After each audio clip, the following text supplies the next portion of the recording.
What's going on, people? What's going on? It is going down on a Tuesday evening. This is your boy, Raashaan Myers, joined by the architect himself, Haven Harrington.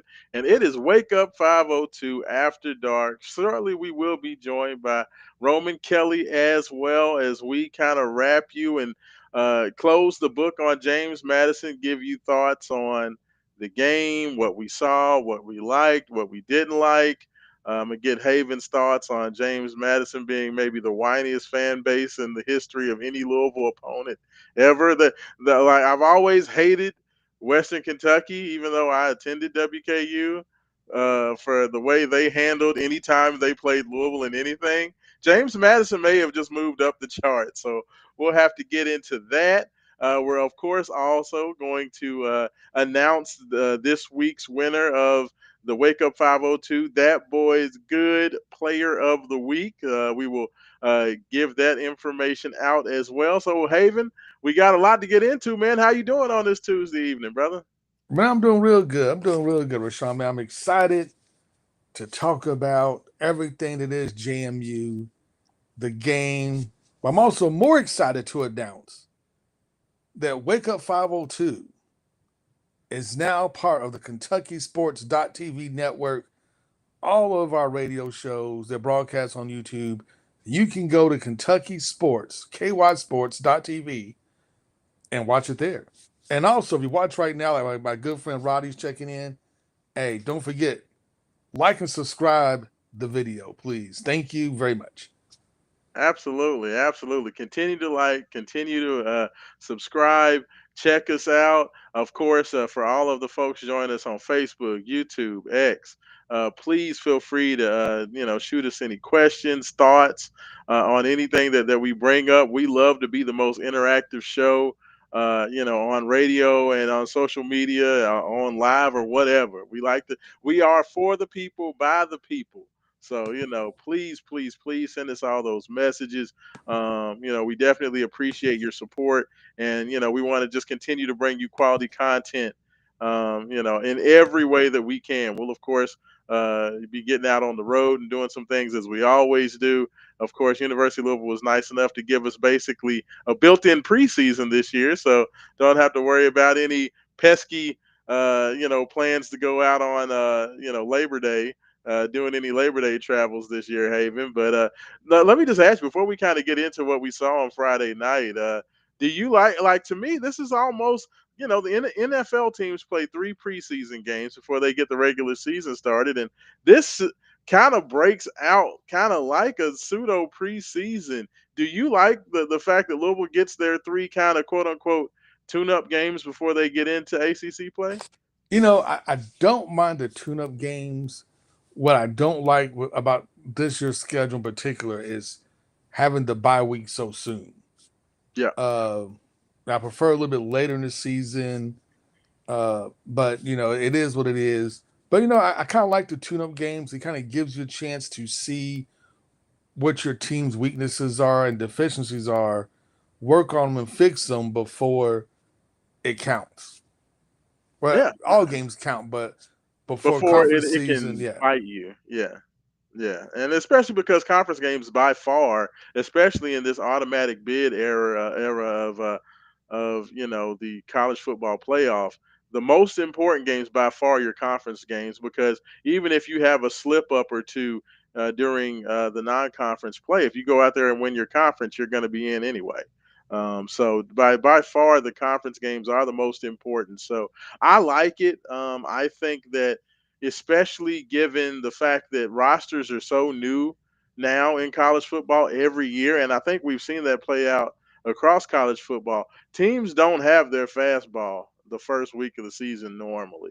Normally, even when it's 2 good teams, they usually end up being ugly, ugly games. And I think that that's played out all over the country, where teams that even are that are expected to be really, really good don't look great. I mean, that Texas Ohio State game, I know you can talk about 1 versus 2, 1 versus 3, whatever they wanted to call it. That game was dog ugly for about 3 quarters. But Um, those guys were rusty. They spent all off season, just hitting against themselves. The first live action against talent, and you could tell they were kind of rusty. They were off. They haven't gotten into that game speed yet. They haven't kind of got up to speed, and it showed. And you saw that with a lot of teams and a lot yeah, of games.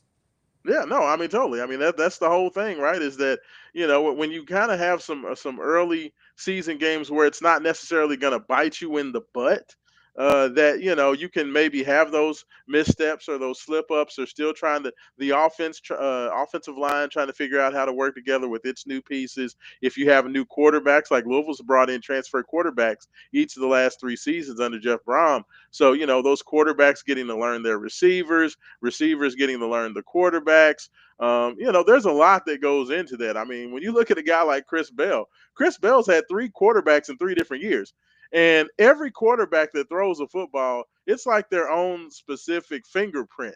Every quarterback has different arm angles, velocity, the way the balls come in. They have to learn where Chris likes to get the football, what are his favorite routes. So I mean, there's a lot that goes into it, Haven, that, I think that now backfilling a schedule, where you maybe have a game or two that you can kind of have to get better, maybe works out better for you because I mean, if you're a Florida or you're a Boise State, and apparently James Madison as well, all those teams that are crying because they say that they just weren't really ready to play yet.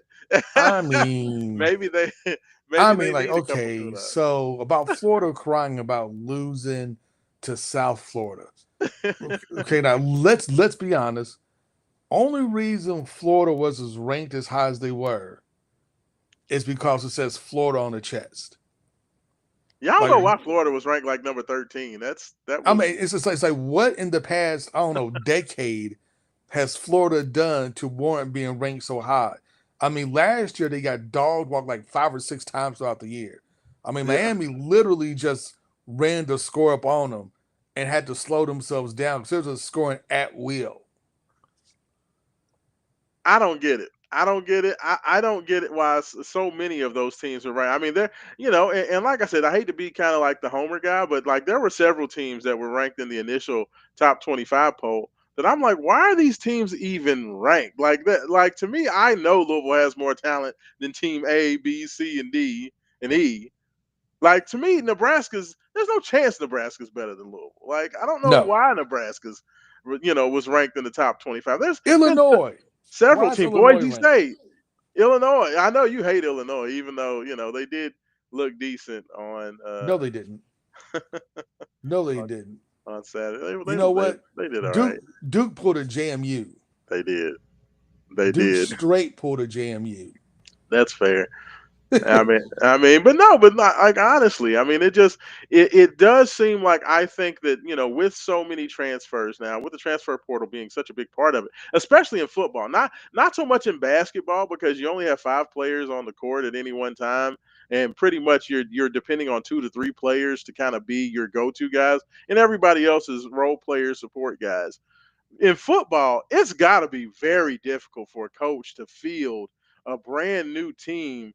40 or 50% of your team being brand new every year. Don't you think? I mean, it's the transfer portal is probably more impactful in football than basketball, wouldn't you think, Aben? Yeah, it was way more impactful because, like you said, in basketball, you can just get one guy, maybe two guys. You can completely change the whole dynamic of your team and whole direction. In football, you're bringing in 15, 20, 30 guys.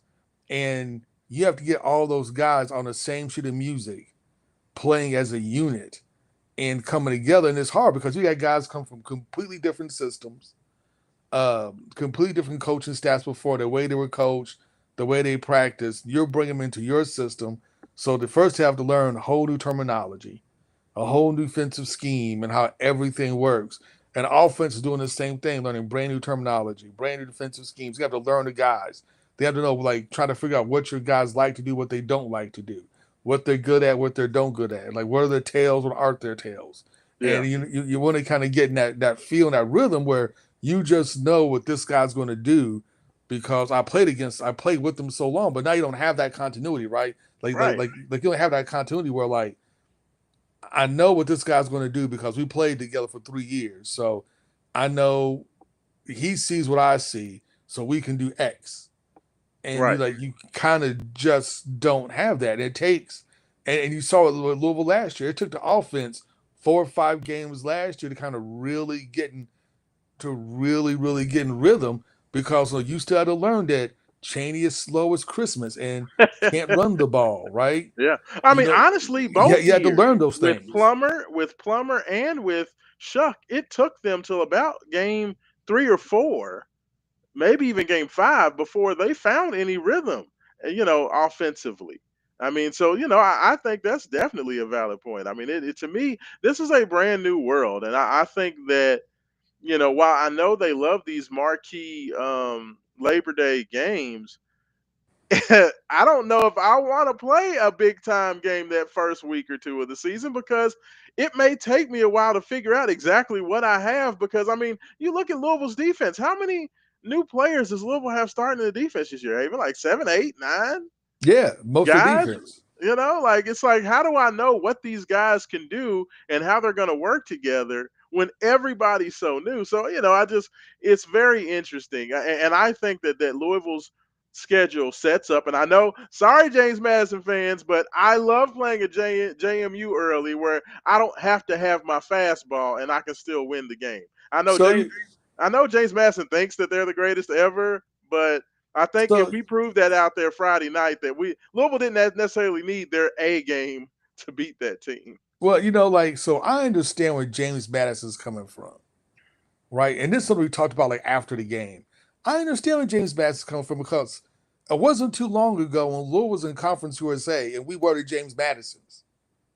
Like that was us not too long ago, Yeah, where you don't have the same depth as the power conference you're going against, but you got the top end starters, and you can play ones versus ones. You can yes, kind of match up, and they did match up for most of the game. But just like Duke against Illinois, James Madison had chances to make this a game, possibly completely change momentum and win, but you gotta finish. They didn't finish.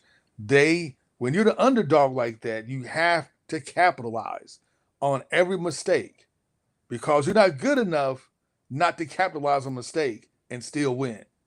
And yeah. they didn't capitalize on our mistakes, and it cost them the game.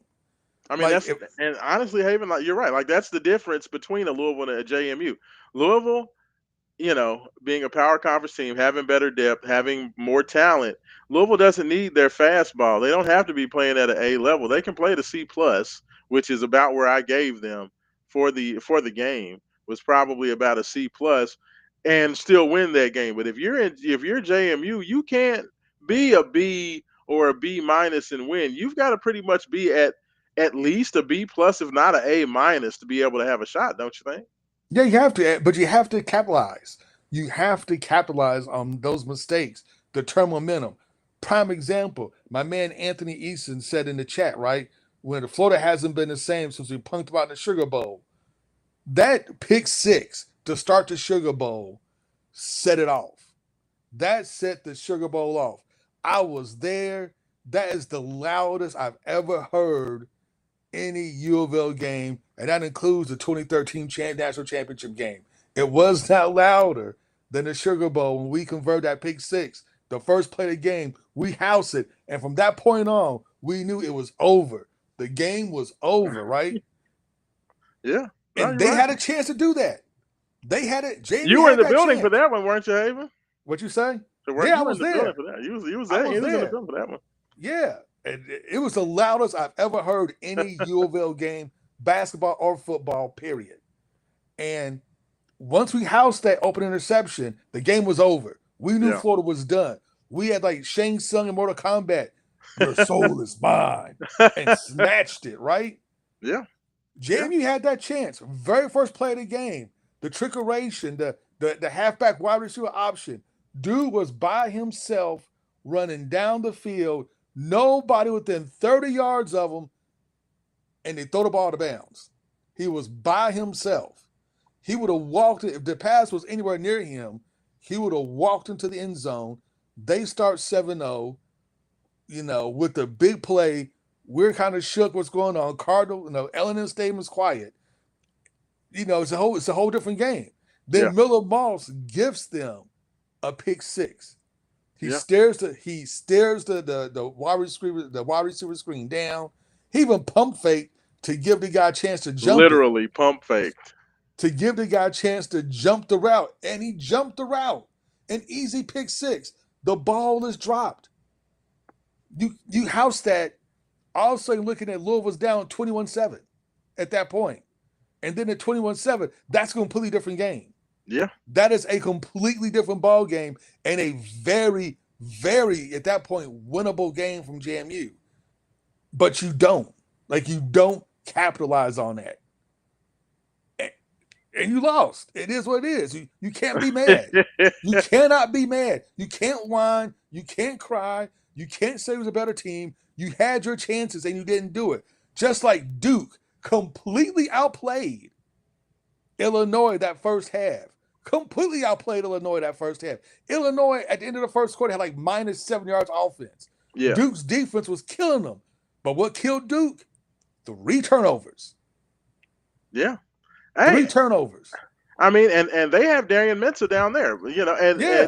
Darian Mensah comes in as a transfer. He's not necessarily, as comfortable as he will be, and I think that definitely all these teams, JMU included, with so many transfers, with so many moving parts, with so many new guys. I mean, to me, I thought Sluka was the better of the two quarterbacks, but it seems like the coach really doesn't want Sluka throwing the football, which is a whole different other question. I feel like they need to just kind of give the keys to him and, figure out how to make him a complete quarterback. And he only threw the ball 5 times against Louisville on Friday night. And I thought that, he at least has potential. Like Barnett just, I don't know what it was about that dude, but let's get into it. First of all, shout out to Robbie checking in. He did say he didn't mind the bye week at all. We have a lot to fix before Bowling Green, and I totally agree with that. There's definitely a lot of Oh, a things, ton to fix. a lot to fix. But Haven, I don't want you to get into the fixes until we get back to Friday night. So of course, Friday night, L&N Stadium. We're in the building. We got there just in time. We got some of the good media food. We got to sit down, watch the game. JMU people came in. From what I heard JMU travels. I heard that JMU has this great fan base. Haven, it looked like There's like 13 folks out there. that was not. I mean, they had a little purple in there, but like people were hyping it up like this team. This is a team from Virginia. They don't aren't that far. They have this burgeoning fan base. It's like big time. Man, them people they took up like 10 rows, maybe. I It mean, was. but you know what? I'll give JMU credit. They came in hype. They were They did. energized. They They did. had they had a great game plan, and they executed their game plan to That the first best play. of That they first. That ex, they executed their game plan to the yeah. best of their little JMU abilities. You just gave them a head pat. I You did. do it. I mean, look, they had opportunity. They had opportunity. That first play call was perfect with the Louisville defense that comes in kind of keyed up a little bit. The safety gets caught looking in the backfield. They do the wide receiver pass, kick it back, kick it over and throw it down the field. Like you said, if you are the little brother, if you're the David in this David versus Goliath scenario, you You got to gotta make the hit. play. Dude threw the ball out of bounds. Like that was one of the It worst wasn't even wide receivers. close. That was one It of the wasn't worst even wide receiver close. passes I've ever seen. He threw the ball, and the guy didn't have anybody within 20 yards of him. So, like, literally, you could have just softly threw it out there, and even if he gets caught from behind, at least you're into, scoring. You're in the field position to score. I don't But think we would have got caught from behind. Like if he had to come to a complete stop to catch the ball, we weren't yeah, going to he still catch may him. have scored. Yeah, He I still would have mean, scored because we were still like a good 20 yards, like nobody within 20 yards of him in any direction. yeah, no, I mean, so like for me, that's the first thing where I'm saying, bro, you can't talk when your wide receiver threw the ball out of bounds. Like that's just I don't know if I've ever seen the wide receiver unless it's like the wide receiver's throwing it out of bounds because there's no one there. They're close to the end zone. The play's blown up. I'm just gonna get rid of it. But I've never seen you're on the 30-yard line and your guy is straight down the field and you throw the ball 5 yards out of bounds. And I've to make it worse, the I've wide never receiver seen that. wasn't even pressured. No. Like we had no pressure on him. He could have stood back there, set his feet, pump fake, did his taxes, gone to H&R Block, come back, deposited his return, and then threw the ball, and the dude still would have been open. Yeah, look, they had their shot with that play. That did not work. And after that, JMU only goes on to have one scoring drive in the first half, and that was gifted because Jeff Brom goes for it on 4th and 3, I believe, fourth and 2, Fourth fourth and and three three. from the 38-yard line, their own 38. Louisville turns over. No, it was fourth and 1.5 is what it was. I remember because he goes to shotgun and tries to run Isaac Brown right up the middle. What did you think about that shotgun? Like to me, Haven, I hate shotgun for short yardage. Like, So the thing that annoyed me about this whole thing is that you saw what Jamie was obviously doing. They was going zero coverage. They were selling out to stop the run. They had like 8 men in a box, and we still try to run it right up the gut. Like, what were you thinking? This is almost as criminal as Jim Harbaugh in the fourth quarter trying to run the clock out to beat the Bills. And what yeah, does he do? There's like 12 men on the line of scrimmage, and he just goes three straight running plays and punts. Like, what are you doing? yeah, Like, what are you doing? And okay, so maybe the first time, maybe, but then when you see over and over and over again these large 7, 8 man fronts, no, you gotta make adjustments, and it seems like we just especially in the first half, we never really made those adjustments. We just kept doing a vanilla offense. It looked like Jeff really didn't want to show a whole lot, so he just kept to this vanilla offense regardless of what was going on. And what was going on is his offensive line was getting ate up. yeah, They were just getting ate up. I mean, JMU's penetration, they were in the backfield literally almost every time we snapped the ball. yeah. They had Like a free literally. rusher. And JMU is their defense is not they have a very fast defense. They're not slow. This is a fast team. and they really utilized their speed and blitzes, and they attacked all the gaps. It was like a horrible play calling by Jeff Brom in the first half. Really stunted what our offense can do. Like really neutered our offense. I thought. Yeah. No, it was definitely a situation. And the thing I thought about, and I came to this thought today, Haven, about this whole thing. So Jeff Brom's play calling was awful. Like it was the perfect match to make JMU's defensive game plan worked perfectly. They decided to go with a lot of power running, kind of slow developing run plays, and these deep pass patterns where you have maybe three guys in a pass pattern, but everything is way down the field. So with JMU running this pressure package where pretty much they had a free rusher almost every snap, somebody got through untouched to get to the running back or to get to the quarterback. So when you have all these slow developing plays, what ends up happening is Miller Moss is running for his life. So I'm thinking, okay, so week one, Jeff Brom has this game plan where, hey, we're gonna let Miller Moss air it out. We're gonna have a bunch of quick passes. We're gonna get him comfortable. I wonder, Haven, and you have to tell me your thoughts on this. Was this a situation where Jeff Brom was like, okay, we're just gonna throw this little game plan together to get Miller some confidence, but now in week two, this is what our real game plan is gonna be. We're gonna be this power, physical, downfield play action team, like, or do you think this was just something specific for James Madison? That's what I'm trying to figure out, is if Jeff Brom really thinks that that was going to be the identity of this team. That you know what, I don't think he really had a specific game plan for James Madison. Okay. I think he was keeping it kind of vanilla in general and running kind of like a general offense, thinking that I got more talent than them. Okay.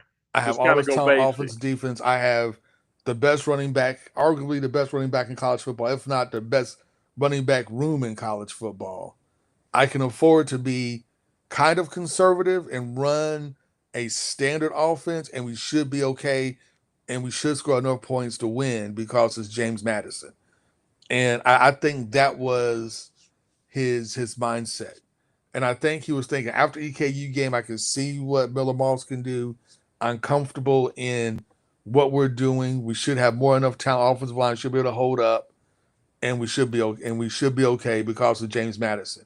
I think Jeff So just is it a little disrespectful of James Madison? Like yes. didn't really just respect their team and their talent.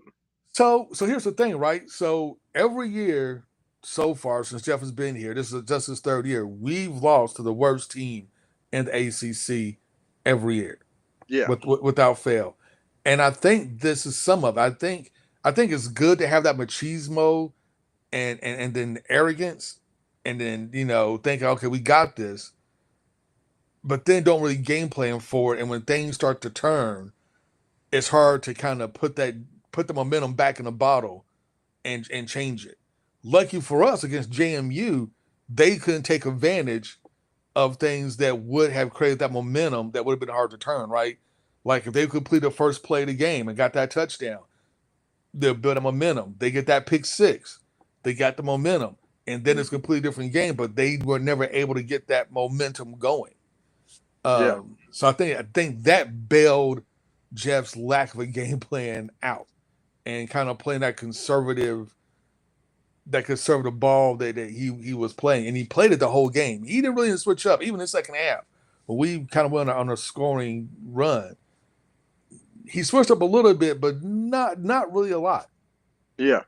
Well, what do you think about Robbie's comment there? He said, I looked at the line of scrimmage and said to myself, those dudes are bigger than us. What do you think about the JMU defensive line? Like, I've heard a lot of people that were very complimentary of them. What did you think about the JMU defensive line? I mean, they have a couple of transfers from some other schools. I think they have a transfer from Coastal Carolina as well on their defensive line, if I'm not mistaken.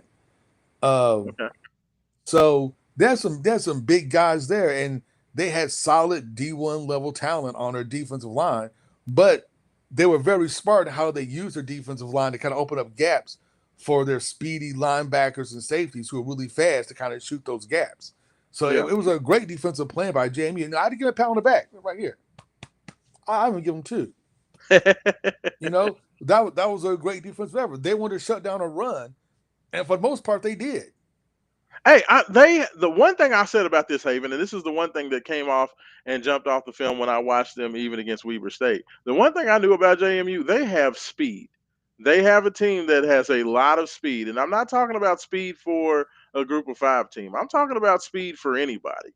They have a very fast defense. They have a very athletic defense, and they have very fast guys on offense. The biggest thing about both on both sides is you have to understand how to control and contain that speed. And I think that, like you said, it felt like Louisville disrespected JMU a little bit. They did not go out there and prepare for them with the level of care and concern that I feel like they should have. That's why, a lot of people have been on Miller Moss in this game. A lot of people have been on the offensive line in this game. I think that there were definitely some questions with some substitutions defensively that people have an issue with. But for the most part, I'm almost giving everybody involved a pass because of just what you said. I don't know how seriously Louisville took this challenge, and I don't know if they came out there and had their best level of preparedness. So I want to see what they're going to look like when they come out there against Bowling Green. Now, they could, because Bowling Green is not as good a team as JMU. Maybe Louisville comes out there and once again just throws anything out there because they think they can just stroll in there and beat Bowling Green. But do you think after the scare this past week that Louisville's going to prepare a little bit better for Bowling Green? I think they'll prepare because JMU exposed a couple of things on Louisville's offense Yeah, and exposed some weaknesses, and especially exposed Miller Moss's weaknesses because that dude was seeing ghosts. yeah, He was seeing a lot of ghosts, and it didn't take. If I'm Miami, if I'm Clemson, if I'm Pitt or any other ACC school, I'm thinking to myself, it doesn't take much to rattle Miller Moss. If you yeah. blitz him a couple of times and hit him, you're going to rattle him He because got those he got the happy feet. He definitely got the happy feet in that second half. he got the There were a happy lot of feet. times I noticed where the offensive line stood up and did a good job blocking, and it seemed like Miller was almost trying to escape the pocket way early before he needed to, or instead of trying to run outside the pocket, he could have just stepped up into the pocket and he would have been okay. Do you think that was kind of PTSD because of some of the issues he had at USC that just kind of showed themselves on Friday night? I think that's some of it. I think some of it is the PTSD maybe from USC. Yeah, Um, I think he just really didn't see the field like we thought he would see the field. Like when he had that fumble, it was obvious that they had a free rusher coming from the right hand side of the yeah. defensive You've line. got to see that. You've got to And that's feel his that. that's his throwing side. He's a right-handed quarterback. He definitely should have seen that free rusher. And for him not to audible and shift the protection over or call in a quick screen to that side where that safety vacated on the safety blitz, yeah, that's him. And, Yeah, it was obvious on a couple of plays, like you said before. There was a lot of times that ball was hiked. He was like 1,000, 2,000, and regardless what the pocket was like, he was gone. He wasn't running downfield; he was running the throw. But once he got outside his pocket, his accuracy just dropped. It really decreased when he was throwing on the run, and he wasn't accurate at all, rolling out and then trying to throw the ball. He's very much it was better when he sat in the pocket. But you have to find ways to calm Miller Moss down, and he's going to have to figure a way to kind of deal with this rush. Now, in a press box, we were like, if they don't blitz like that, then they need to, like I was like, hey, if they don't keep blitzing like that, go max protect, yeah. go Well, max protect, and I think and utilize your tight ends over the middle. and I think that right there, on both sides, I think that I agree with you. Definitely, there needed to be some schematic adjustments. But one of the things that it seems like Tyler Shuck was very comfortable with early on, even before the offense got really going. Um, I think that. Oh, and look who's joining us now. Look who's popping in, Haven Harrington. Is that R. Kelly? We got Romy Bean checking in, so he's hey, look at him, there he is. What's going on, fellas? Can you hear me? The, I can Yeah, hear hear you you. You're good. coming in loud and clear, brother. It's kind of coming on in there, but In the to mortal finish. words of South Park, cripple fight. Are you ready to go under the knife tomorrow, Roman? Are you nervous yet? And there he goes. Go. We I look. scared I him. got him so scared he ran off. You Well, hey, mossed him. before we bring Romy Bean back in here, let me finish my point. What I was going to say was the one area and the one spot where I feel like Shuck was much more comfortable early on in the season was with audibling. With with being able to see see something pre-snap with the read defensively and going ahead and having the confidence to make that call to adjust the play, to adjust the protection. Like I feel like Miller Moss has those same abilities to make those adjustments. I just don't necessarily think he's comfortable with that yet. Does that Well, make no, sense? the difference is with Shuck and Moss is that Shuck had played for like two or three different teams. One, he played 5 years more than than Moss did, but he Yeah, played for 2 or 3 different teams with yeah. 2 or 3 different complete offensive That's systems. a good point. That's a good So point. so so he had been used to learning new terminology, a new system, and things of that nature. Miller Moss has just been at USC, Yeah. has just been in Lincoln Riley, and that's all he knows. This is his first time having to learn a new offense, learn a new scheme, learn it relatively quickly, and then like make it happen. No, that's an excellent point because yeah, I can definitely see with Shuck having already been to Oregon, having already been to Texas Tech, having already made a couple of moves and had to learn from new guys that coming to Louisville, he's much more comfortable in that where this is the first time Moss had to leave. So no, I think that's a great point to that, and I think that's once again one of those things where it's good to have this kind of softer schedule to begin with because it does allow Miller a little bit more time to get comfortable in the system to where he's making those pre-snap reads because I think that was probably the biggest thing I noticed about him is he hardly ever audibled or said anything at the line. Pretty much he would look over to the side maybe and get some kind of check from the coach, but whatever was given to him, he never adjusted anything. He Well, pretty this is much would also just good for type the it. coaches to learn what Moss likes in game situations, Yeah, what Moss doesn't like in game situations, and how best we can call plays. Like, I'm still kind of skeptical of Miller Moss's deep ball. yeah. I don't think he throws a very good deep ball. I think when he's decisive and just lets it go, he throws a very good short to intermediate pass. Not a very good deep ball, but that's when he's decisive, when he just lets the ball go. Like on We ain't seen uh, too many D balls though, Haven. Yeah, I there's a mean, reason only for that, and I only Yeah, don't you're think he's probably right. comfortable. They've called him. I mean, he threw a dot to Duke Watson in the first game. I mean, he only threw like three in that first game, and that one to Duke was perfect. That was Um, Outside perfect. of outside of staying locked on to Meeks too long, he gave that it was safety the chance to accurate. make the play. Yeah, That was a dime too, fellas. But you're yeah, right, Haven. It's we don't know yet. yeah. Yeah, we So just don't know. So I don't think he's comfortable. I don't think this coaching staff really has yet to figure out Colin Lacey and how best to scheme Colin Lacey. It's either that or Colin Lacey is not the guy we thought he was. It's well, one of those two things. and Roman, you can if you remember the things they said about Colin Lacey when he first got here. They were like that the where Colin Lacey excels in is maybe running that 5 yard in or that quick little kick out into the perimeter The little or curl route, the curl, curl yeah. route. He can get the ball in that phone booth and then make plays after the catch. But we haven't seen Louisville call like any of that at I saw all. one against JMU, and it was on that slant, that quick slant, and he got it. He got open quick, and he caught it and went down and got the first down. I I mean, don't know, it's the like, the quick hits to Colin Lacey aren't there enough. I feel like, and that's probably something to be yeah. said about the game planning and the play calling as well.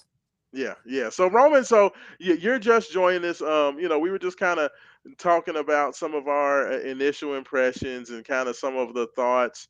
We kind of have focused early on the offense. Kind of what were the things that you saw? You weren't in the press box with it. You were out there with the unwashed masses Yeah, for the game two. Like, what were your biggest impressions of the game from any of the perspectives? It can be just the game, the JMU fans, the team. yeah. Um, what you think? I think the main thing I kept noticing was there was a level of predictable, like how the play calling was so predictable, and it was the first time I had really seen predictable play calling in the Jeff Brom era. If I'm being honest, I'm talking all four plays of the downs. You knew Yeah. what he was doing based on Yeah. what he did in the first down, obviously. But 1st and 10, you're running the ball. It's What Isaac what what Brown. what do you think about that Satterfield set of plays? The very first possession, you go run right, super slow run play, and then predictable pass play on third down. Like, Yeah, I didn't get that. I didn't get that. It's like you don't. It's like we're not trying to utilize our weapons at all costs. Is kind of what it feels like was happening out there. I think one of the main things I was noticing from the offense is that it wasn't taking what the defense was giving. The defense was giving you 5 to 10 yards of green space on the outside, left and right, every yeah, single play, running or passing. yeah, The one run play that worked, it went outside. Keywan Brown's one successful run, it was a major shift to the left with the line and everybody going towards the left. It wasn't an outside run, but it was a not a HB power down the middle to the left side. It was a full on directional left run with the O line. That he got 7 or 8 yards out of that, right? yeah, We didn't utilize the speed in our play calling after you saw what JMU was doing. You don't believe JMU should have the ability to beat you regardless of how you want to play. Cool. I get it. I understand that. I agree, even. Winning the yeah, football game is more important than playing how you want to play. I'm sorry. It is. And yeah, they started to have a little bit more success with things that were naturally happening in the second half, on top of them sending 7 guys, not every single snap, right, JMU. So they kind of let up a little bit on the direct pressure. That helped us out a bit. And they ultimately just don't have the athletes that we've got. I think that you should have capitalized on that sooner. The amount of quick outs that we saw against DKU versus hardly none in the right. James At Madison all. game. It was a And a lot of completely people, different game plan. I pointed this out earlier on the radio today. Someone else pointed out in private text with me. Yeah, They were draped all over us, right? You got to throw it to the guys that are getting draped if you really want them to blow that whistle. That's the game plan. It's that yeah, Clemson game plan. Make these refs throw the flag, because no ref wants to be that guy that's throwing it every single time. No one does. No one wants to be yeah. the ref in basketball who's blowing the whistle every single time. Rick Right. Pitino used to utilize that factor of what it means to be a ref. You've got to throw the ball to the guys that are getting draped. That's the only way you're going to get the flag calls. I think that they were purposely draped all over us, hands on us, pass interference as long as you can, basically, before it's blatantly obvious, and let right at the last second. I mean, like, to me, like, even a running back screenplay where you take advantage. JMU wants to rush 6 or 7 guys.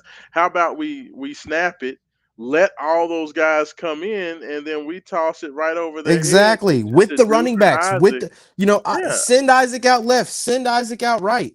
Um, I just feel like we didn't utilize our speed. We tried to be bigger than them when they were playing stronger than us for too many quarters, right? We were yeah, bigger than them, and it didn't matter. It didn't work. We didn't overcome the power in which they were bringing the pass rush and the run defense. So I think that when you're having a team that's going to load the box like that and the offensive line isn't ready for it, the zone blitz had us lost. Rasheed Miller quite literally didn't know where his blitzer was coming from every single time they ran the zone blitz, right? We handled the all out blitz better in the third quarter, but the zone Yeah, blitz was really, really scary to watch. How the first 2 seconds of the snap, everything's fine, and then somebody comes flying in out of nowhere unmarked. It's yeah, unacceptable. It's unacceptable when you have a running back in pass protection, right? You're leaving a yeah, running back there, and you're still getting caught up, and you're still getting forced out of the pocket. That was unacceptable. But I know, well, granted, I don't know. I haven't seen it. I've seen enough over these last 2 years to know Jeff Brom has the plays in his playbook to get around, and he wasn't doing it. And he wasn't doing it. To me personally, that's unacceptable. yeah, I think when you know you've got the athleticism advantage, go take advantage of that however you need to. And we just didn't do that. And fortunately for us, JMU didn't have the precision, didn't have the accuracy, and yeah. didn't capitalize on their chances to come and make it an I issue. mean, JMU just had a trash offense, and that's what it came down to. They had a Period. trash offense, and there was no way in the world they was going to be able to generate enough points to beat us. And that point right there, Haven, is why these JMU people talking about we knew we won the game, we knew we were better, bro. You had one drive the whole game where you went the length of the field. You can't Barnett say you thought you were better when you had one scoring drive. Barnett threw 4 passes that should have been picked off. 4 that should have been in Louisville hands going the other way. And he I got mean, lucky all 4 times. Yeah, he can't throw the ball. The other guy, Sluka can't throw the ball. Luka can't throw the ball. All thing he can do is run. As soon as he came in, you know what he's going to do. He was just going to run the ball. They just don't have their an offense sucks. offense. You can say it. Yeah, their offense sucks. Their offense is So Their yeah, terrible. offensive line wasn't good either. Hey, and Roman, we talked about that. Like everything, and I want to pat you on the back, and I'm gonna pat me on the back because everything as far as our scouting from the Weber State game, from watching that about that JMU offense was absolutely spot on. 100%. Absolutely spot on. Like everything we saw, I knew they wouldn't be able to move the ball consistently. And what did I say? I said if Louisville's defense can just play solid, everybody be in position, be where you're supposed to be, this JMU team will not move the ball. They And scored that's less than literally I what we saw. projected. You know, Yeah, it's funny how like even through our mishaps on our offensive end, it's easy to have this negative mindset on the game. They scored yeah, 2 scores. yeah, You know, our defense took the ball and scored on them. You know what I mean? yeah, We Yeah, quite literally, even through our not being able to run the ball with the game breaking plays, we put up 28 points in 22 minutes. You put up 14 points in 37 minutes of possession. You see what I mean? yeah. We were really better on both sides of the ball, if I'm being We were honest. absolutely And better we on both still sides of played the a ball. terrible game. We played and it. still So won. We played a D plus C minus game and still won. And it wasn't that close. And that's why all of this whining and crying that they've been doing, and we'll we touch on lost that a that little bit game. more. They didn't Let win all that, this. you But know, this is just like the last time we played JMU. The same thing happened. We went in tied at halftime and then scored 24 unanswered points. yeah. Same And thing. honestly, we would have shut them out in the first half if Jeff Brown punts that ball instead of going for it on your own 38, 39-yard line. If we punt that ball and just, I know he was frustrated because we should have gotten the first down, but punt the ball, trust your defense. And I understand early in the season, especially because Brom is trying to figure out what we have defensively. Maybe that, you know, maybe that Yeah. PTSD from last year made motivated him to Yeah, go it for it. did. The man tried to get mad at my man Ron English on the sideline. Ron What do you English had to think point to about the that? scoreboard. He had to point to the scoreboard like, "Hey, bro, they ain't scoring, but where's like your 30 points a game? I did. We got them. Where's your 30 points a game? Just saying. Yeah. Hey, the My defense. side scored some of them points up there, is what he Yeah, I was mean, saying. some of those points But are if I'm mine. being honest, fellas, I don't want to give Ron English too many props here, because What's a what trash ass offense? our defensive line took advantage of them, and they had 2 quarterbacks who can't throw. So until we got a quarterback who can run and throw, I'm not going to give Ron that level of props yet. What we did on that defensive line was absolutely unreal. And that's what should be happening against the JMU side. But Now, the on the thing flip I'll side, no, go offensive ahead. line shouldn't Yeah, be getting handled like that. Even if they do have a couple guys who probably power four caliber guys on their defensive line, we should not have been getting rocked like that every single time. And Miller's got to be better. Miller has to be, even if the play call isn't set up for you to thrive, if it isn't set up for you to be prepared for having to run out of the pocket with this kind of pressure, you clearly have to see what's happening with your offensive line by that second quarter. Like you guys said, you were talking about it right when I joined in here. Where's the audibles at the line? right. Yeah, Yeah, Miller has zero confidence to go out there and make calls at the line. Like that. That's one spot where I feel like he's just not to that level of comfort. That's why he's still having to look over to the side to get checks from the side, from the sideline. It's because he's just not there yet.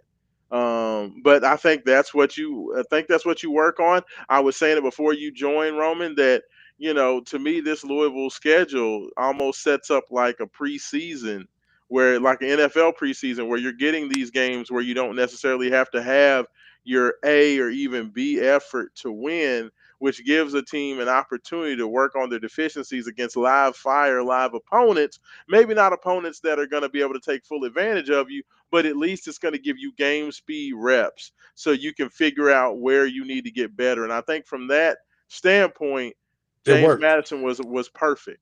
That's It was perfect. I mean, perfect. it was a perfect opponent because they pointed out some very glaring holes Yeah, in our offensive game plan. yeah. Agreed. So, all right. So, like that, that'll move me on to the next point, fellas. So now that Louisville is they're 2-0, they got through it. We're on to this bye week. You're going to be able to sit back and watch and see what JMU does in their game over the weekend. I can't remember who they play. They don't play Liberty. They play. Um, Somebody decent. But they get to go on, and we get to watch the rest of college football. I think Texas has another big game this weekend.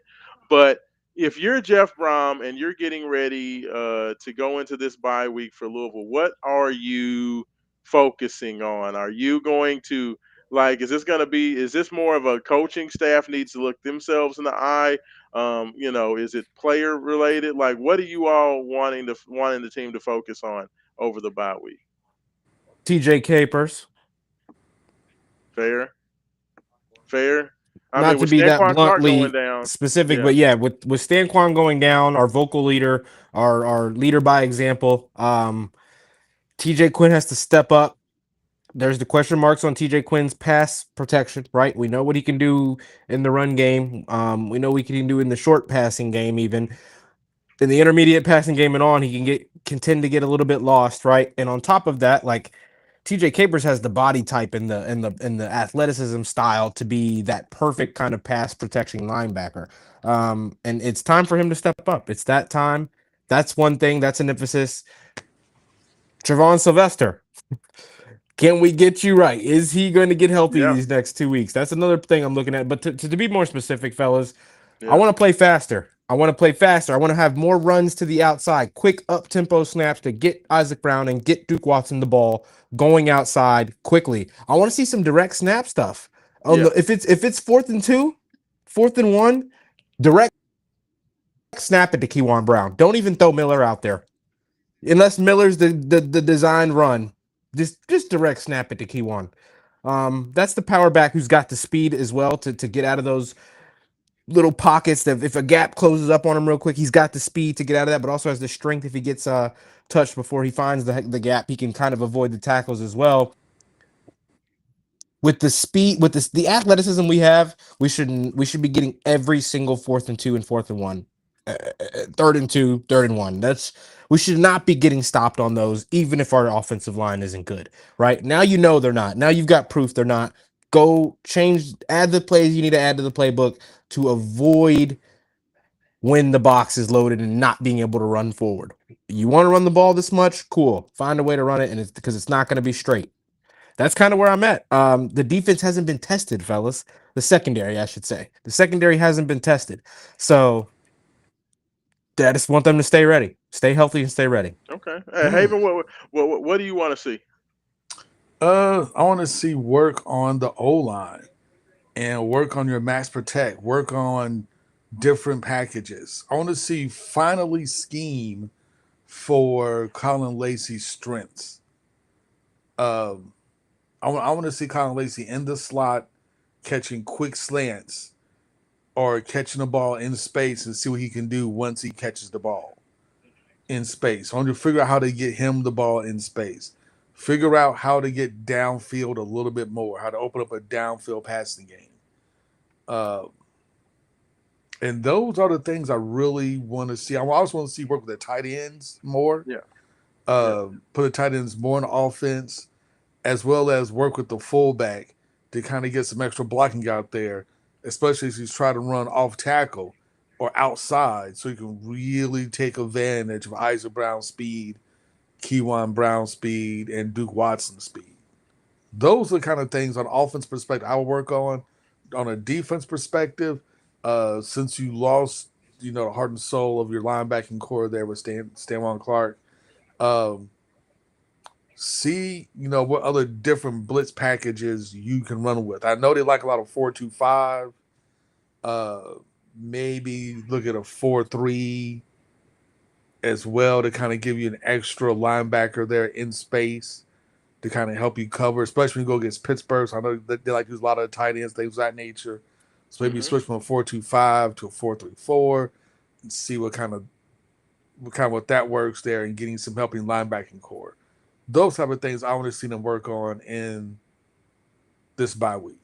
That's a lot to work on, but I think they can do it. Hey, they got time. So for me, I think that the first thing is this.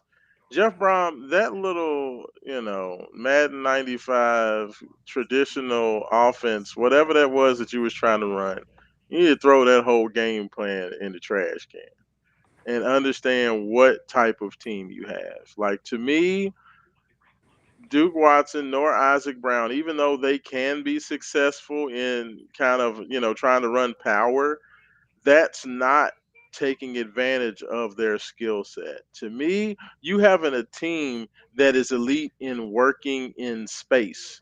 When you get Duke into space, he's electric. When you get Isaac into space, he's electric.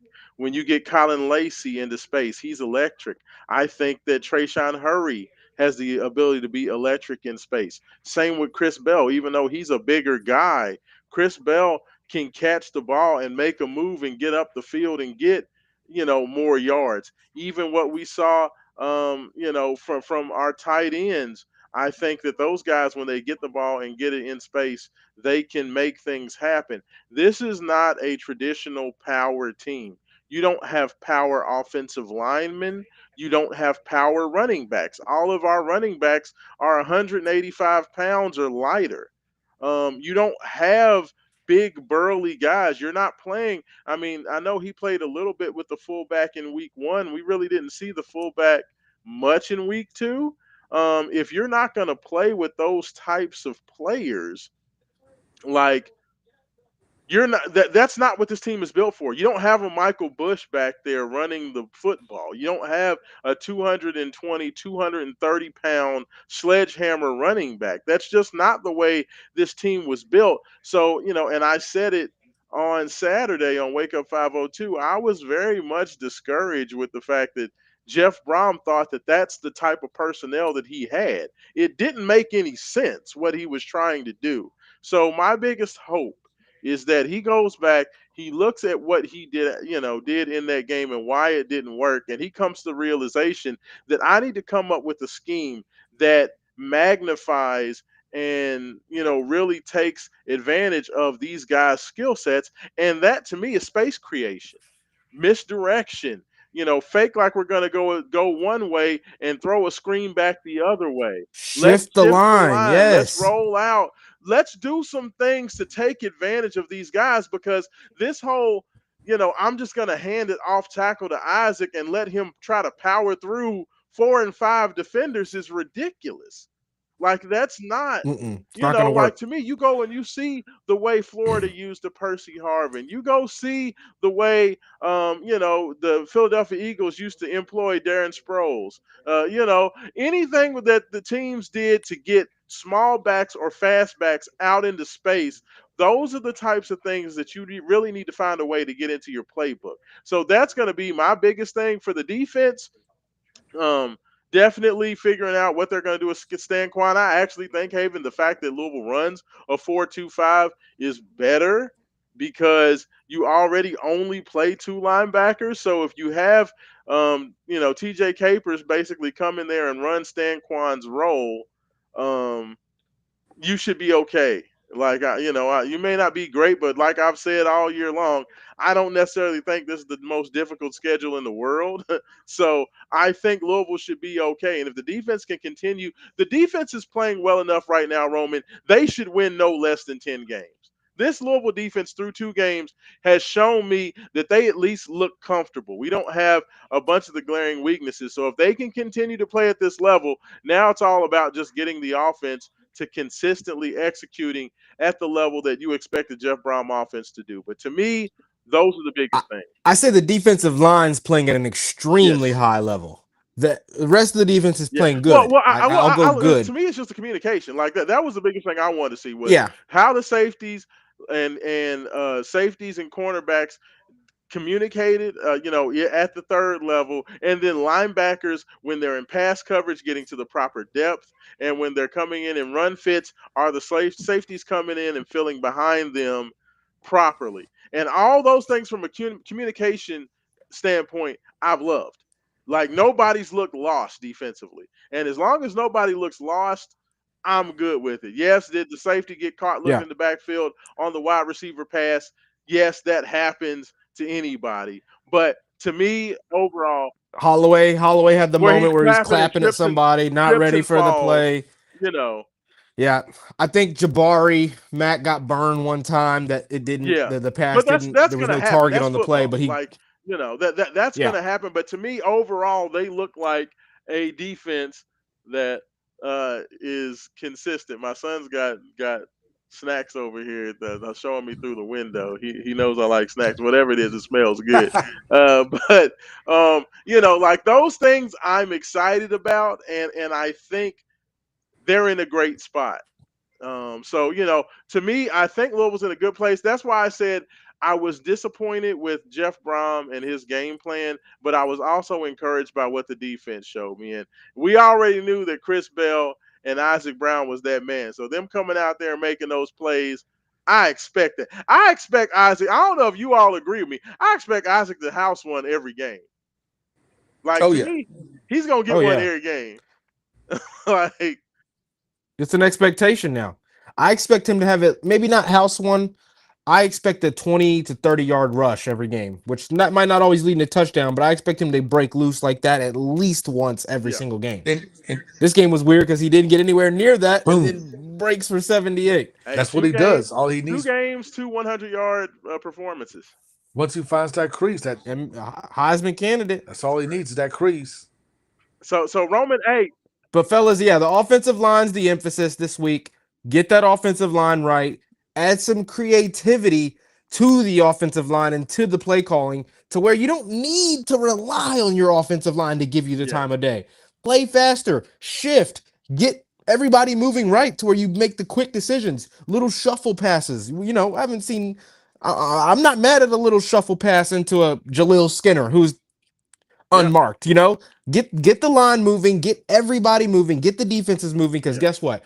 More times than not, we're gonna have the speed advantage or the Space size advantage creation, in man. most If you can positions. get So, these guys in space, they can all be dynamic. In my personal opinion, I think that's the biggest yeah, advantage of this team. But hey, Roman, I know it's about time for us to announce our Wake Up 502. That boy's good Player of the Week award for week 2. Can you get the have the graphic? Can you get the graphic to pop up on there that I sent out to you fellas, or will you be able to do that from your position, or will you not? I know you may not. yeah. Let me see what I Yeah, can see do see if here. you can get that up there. But Roman has Haven, become the master producer. absolutely, he's produces all the time. So all the stuff he does for Mike Rutherford, he can produce on Wake Up 502 After Dark.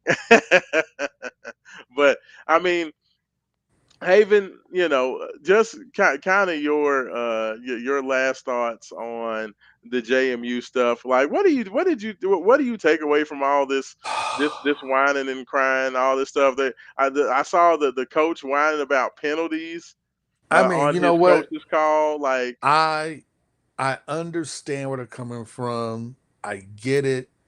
I don't we've begrudge never done them. that, Haven. We never whine like that. You know what? I do not begrudge them for whining.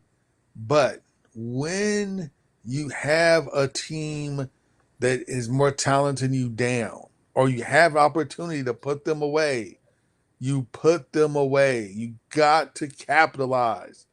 You didn't capitalize. That's on you, bruh. That's on you. You didn't capitalize. You Yeah, had your chance. We gift wrapped you literally like two scores, and you turned them down. We were like, what else? That's literally. on you. That's on your team.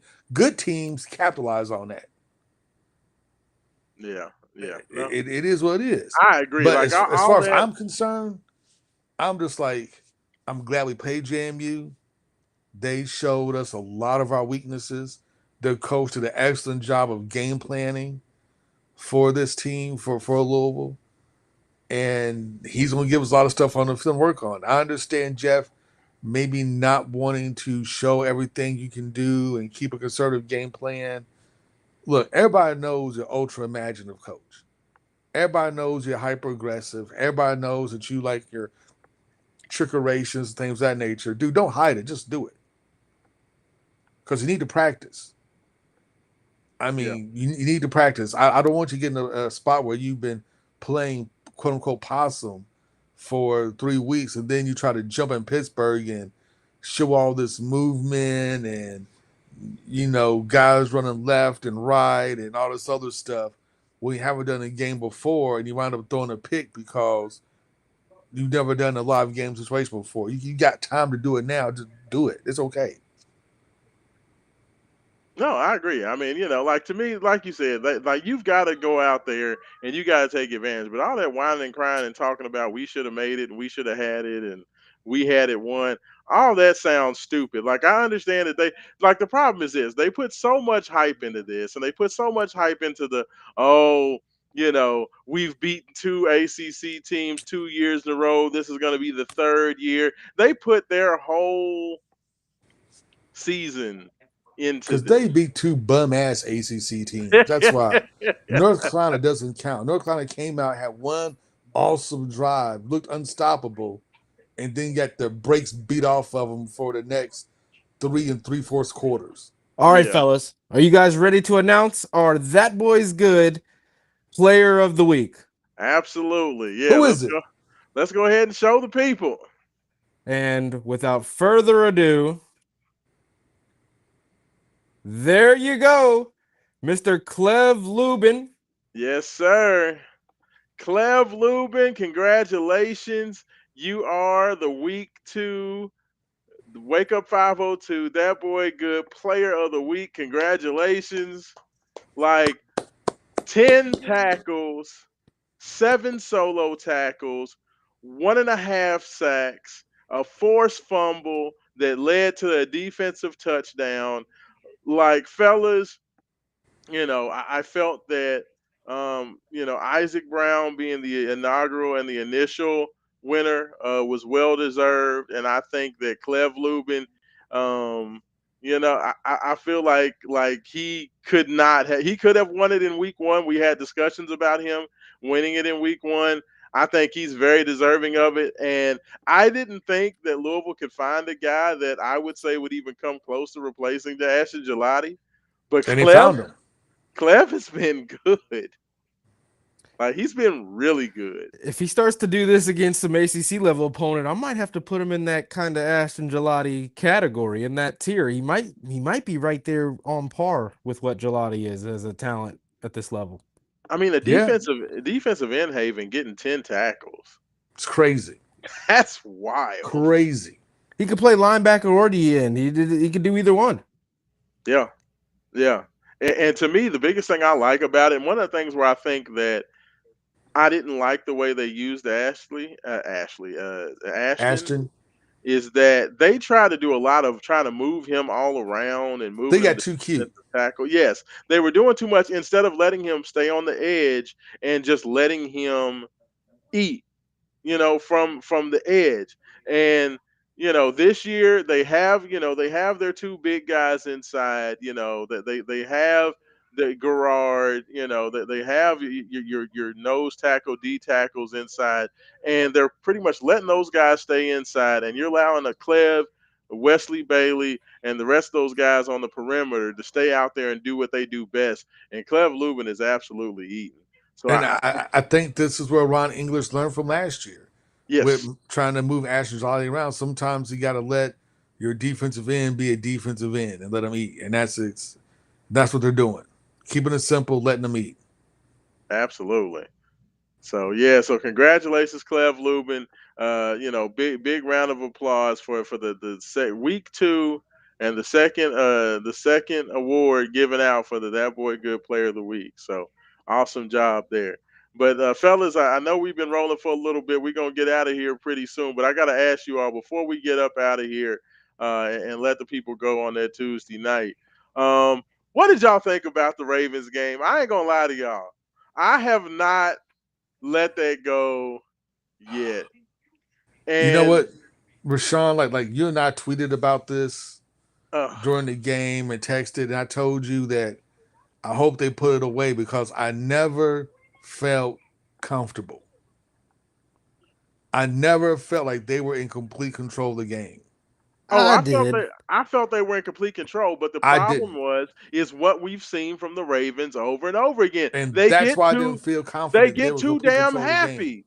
We start seeing guys wanting to smile for the camera, and they start trying to autograph and winking to the crowd and doing all this stuff, and it's still 5 minutes left in the third quarter. The- the- Like the- I'm like, they do this every year, right? They take their foot off the gas. They start playing prevent defense. They They change play their scared. coverages. They They play play conservative scared. offense, After the conservative Derrick offense. Henry fumble, they got super scared. instead of playing to win, they play not to lose. Yes. I would have went Like, for it on that fourth down, fellas. oh, absolutely. I You would had I you would have couldn't left the stop a ball in Lamar's nosebleed that hands. fourth quarter. Yeah. You couldn't stop a nosebleed that fourth quarter. Hey, and No, I'm gonna tell you what, man, and I say this could the decision making around Lamar, the most unfortunate. This shit's like a Greek tragedy, but the decision making around Lamar Jackson since he's been with Baltimore, the decision making to not go out there and get him the weapons he needed while he was still on his rookie contract, the decision that they made to get rid of Wink Martindale for pretty much no reason at all and keep um, that damn offensive coordinator whose name escapes me at the moment. 2 or 3 years longer than what Greg Roman. They kept Greg Roman longer than they should have. They got rid of Wink Martindale when he was actually one of the best defensive coordinators in football. And then the decision to hire Zach Orr and make him the defensive coordinator 2 years ago. Zach Orr had never been a defensive coordinator. He had only been a position coach. And you took a guy who was a position coach and made him the defensive coordinator for a team that's ready to win a Super Bowl Some of the best personnel on one defensive and side in the whole league. has some of the best personnel literally I out there. mean they Louisville just. probably has the best defensive roster in Louisville. Baltimore probably has the best defensive roster in football. But you have a guy who's never been a defensive coordinator. I Like I, mean, I don't understand that. even with that being said, I've laid this defeat at the feet of John Harbaugh because he's been the one consistent every time this happens, and it happens the same way every time. They get a big lead, go in the fourth quarter, and then they play ultra conservative and I dial mean, it back. behaving, they score 40 points. Like with the defensive personnel you have, that should be enough to win. To me, your defense, especially by what you're paying them, and but because of that roster, you should not be giving up 41 points, not even close. I You mean, have like here's Derrick the thing. Henry and Lamar Jackson. You shouldn't even be giving the ball back if you don't want to. Yeah. Like it just No, and honestly, Harbaugh's the guy who decided to hire Zach Orr because he's not going to hire a defensive coordinator he doesn't want. So he no. I made the mean, decision to do that as well. that's on him. It's like the 3 minutes to go in the game. They're running the ball. they're built short 9-man front. You don't bring in any more extra offensive linemen. You don't bring in a fullback. You don't try and spread them out. You run the same from the shotgun handoff play into a 9-man front and wonder why you get stuffed three I just times in a don't row. understand that. It I don't, makes no sense. and every No time that sense. they would play fake and Lamar would keep it, the pass was wide open and he got it Mhm. every time. It did not make any sense. Like you said, Haven, they got super scared. I know it's just week one, it's the first game. I don't know if you all saw this, but Bleacher Report put out their quarterback grades for week one of the NFL season. And the fact that Bleacher Report gives Lamar, who had a 144 QBR and a 94 passer rating, which was the best in the NFL week one. For them to give Lamar an A minus while they gave whack ass Dak Prescott an A is trolling of the highest levels. I'm sorry. Yeah, Like, Dak come is a on. bum. Didn't make any Like, Well, you know sense. what? You know and what? the I'm talking. Cowboys lost. The Cowboys lost Cowboys lost. That's just like They the did. Ravens did. You're gonna give Dak an A and Lamar an A You minus. know, I'm gonna They're say doing that for this. clicks, man. You know, Come on. Dak actually played a decent game, but the problem is the second highest paid player on the team, C.D. Lamb, dropped 4 wide open passes. You can't have your star How'd you wide like that, receiver, Haven? huh? How'd you like that, Haven? It's a Just Cowboys. That's what we do. That's what we what? do. Hey, what about that Monday night meltdown? Like Chicago out there, they did the same thing that the Ravens did, going out there smiling and cheesing for the camera at the end of the third quarter, acting like the game was over. And Apparently, it wasn't. next thing you know, JJ McCarthy's looking like John Elway. Just carving them up. Oh, that's But embarrassing. it's the Bears. Like nobody expects the Bears to do anything. So it's It's who cares? It's the Bears. Hey, but look, Card Nation. I'm gonna tell y'all everything. All the Louisville fans and even the Kentucky fans and JMU fans that hate watching right now. Louisville don't have a game this weekend, so all y'all go out, enjoy watching football. You don't have to worry about your team losing. Enjoy the NFL. Enjoy watching Kentucky as they try to figure out how to throw the forward pass in 2025. Oh gosh. That Ole Miss game. Hey, but you know what though? UK is probably the greatest team at trolling their own fans because they kept it close with Ole Miss, and they gave their fans hope that they had a chance just to pull it away from them at the last second. I was at a sports bar in Frankfurt watching the game. Shout out to Wings and Rings. If you haven't been there, very good spot. The onion rings I are mean, fire.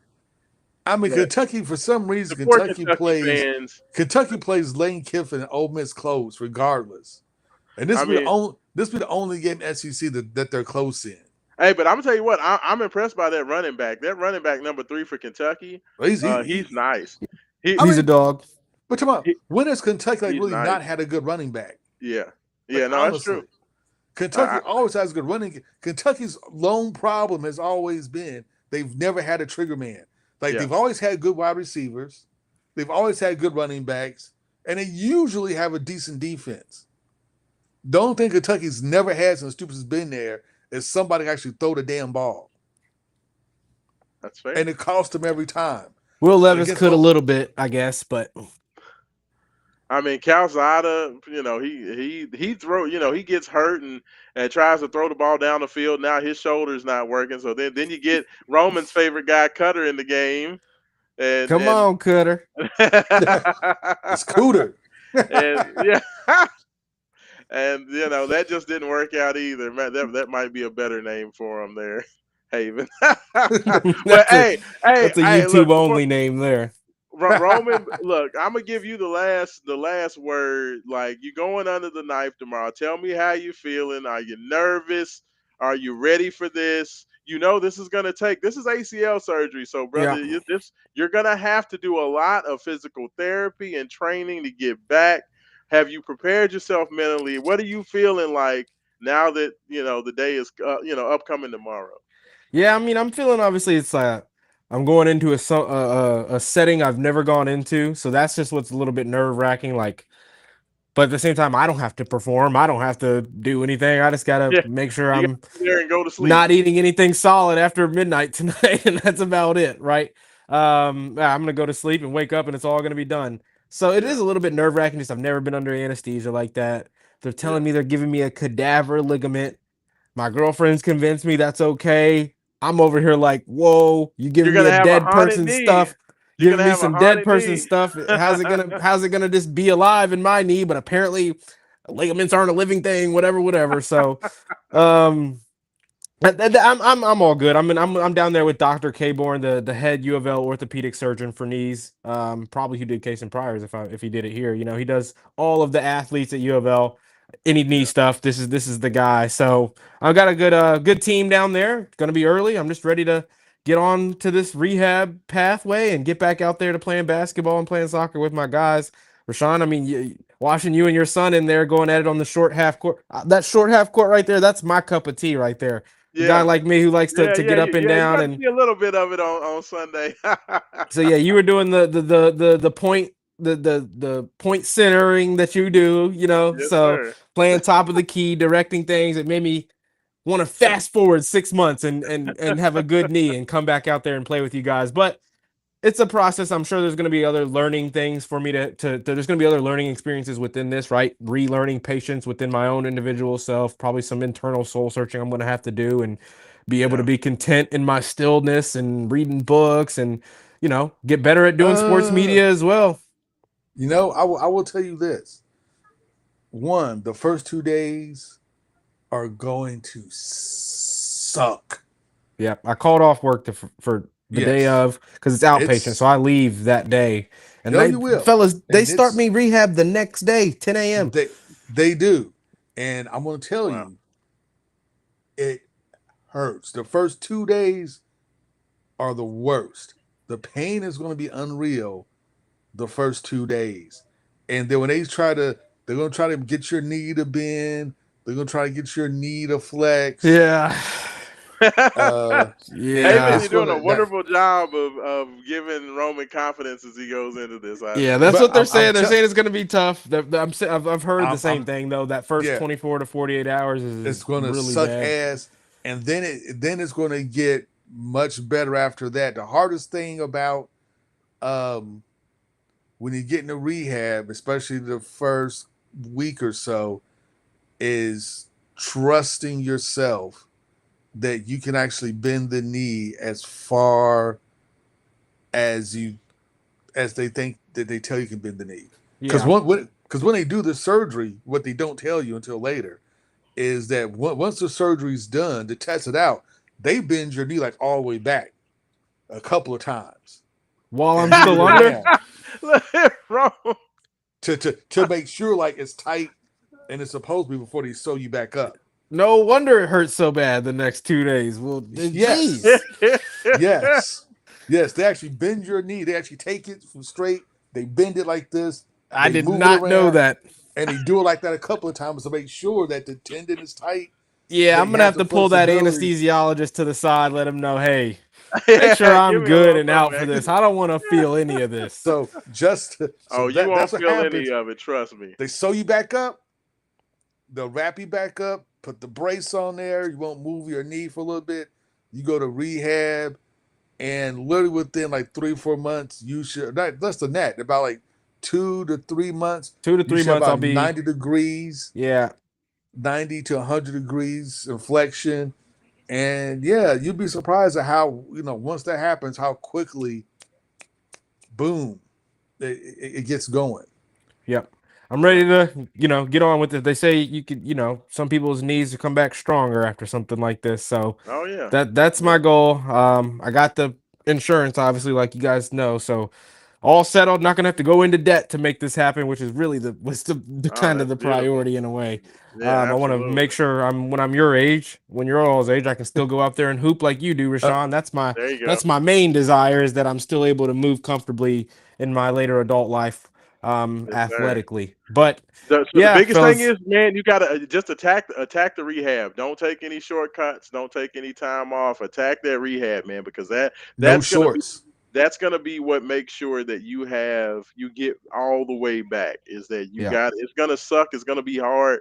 If you need anything, brother, you make sure you hit me up. You know what I'm will saying? do, And will just do. to I'll and be just there to for let you. you know, if Absolutely. if they did if they do research like I think they'll do, will they use like your thigh tendon to No, they're replace it? using a cadaver No, they're tendon. using Cadaver. cadaver. They're using Okay. a cadaver Yeah. So tendon. they use a cadaver tendon. Are they going to place the one on the side for stability? Because I know some doctors place like an extra tendon on the side. No, they're gonna do bone marrow. They're gonna Bone, inject bone marrow into the side because my apparently MCL. my MCL will know my maybe my MCL or my meniscus. They saw that I had like time damage. Like it was weaker just from playing Okay. sports over time. Like I was Yeah. D Wade, like a D Wade type of a knee. But apparently that's something that they can kind of like They can. re-strengthen Oh, basically. Yeah. good. So Good. Okay. they're gonna Cool. re-strengthen that for me, my MCL, I believe. And I didn't have any meniscus tear or meniscus issues at all, so Cool. that's all good. So I tell you. So once you get it going, once you get rehab, your knee will be stronger probably than it was when it was new. Right, yeah, right before I tore it because it was Yeah. had But some years hey, of hey, all I'm gonna tell you, deterioration and Roman, stuff.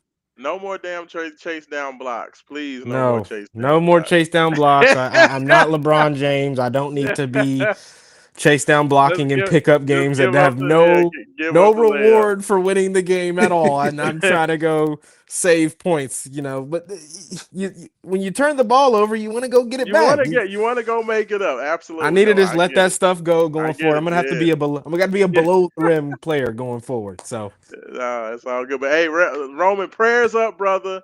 appreciate it, guys. Yeah, absolutely. I just want to thank everybody for joining. Thank you for watching the show. Remember to tune in every Saturday morning. Wake Up 502 comes to you 9 to 11 a.m. Myself, Haven Harrington. Roman probably won't be there. He'll be on the men, but hopefully, maybe we can get you to call in, Roman, Well, on I'm there. supposed to do my first play-by-play color Okay. analyzing on Saturday at Oh, Midway nice. College.